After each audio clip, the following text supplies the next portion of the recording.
Welcome to the SolarEdge Nexis 3-phase inverter wiring guide. In this video, we'll walk you through the correct procedure for wiring the SolarEdge Nexis 3-phase inverter. You'll learn how to connect the AC and DC wiring, communication interfaces, and prepare the inverter for system commissioning. Before starting, ensure you have all the required tools and materials. Make sure the P10 switch is at the 0 position. Turn off AC circuit breaker, battery power, DC circuit breaker, isolator if installed. Let's overview the inverter's interfaces: DC ports, communication terminals, AC terminals, on-off switch, antenna.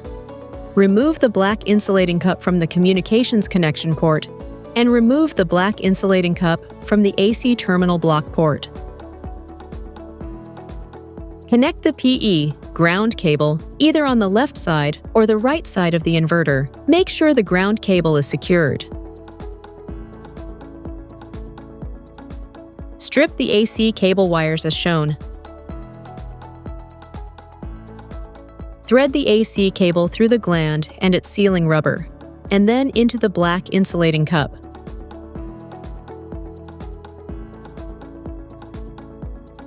Insert the AC wires in the correct locations. Make sure that each wire is securely connected.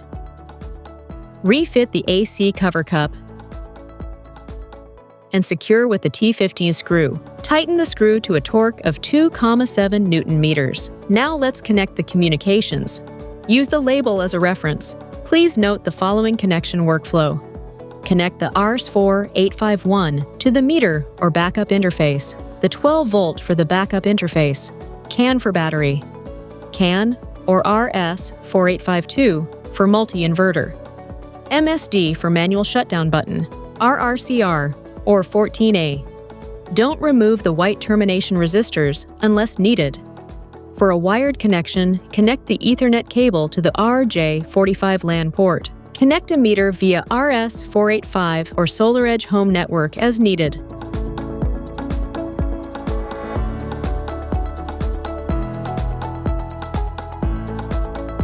Refit the comms cover cup and secure with the T15 screw. Tighten to torque of 2,7 Newton meters. Connect the DC plus and DC minus wires from the PV strings to any input MC4 plus and minus pair. You can connect the PV and battery into any available MC4 pair.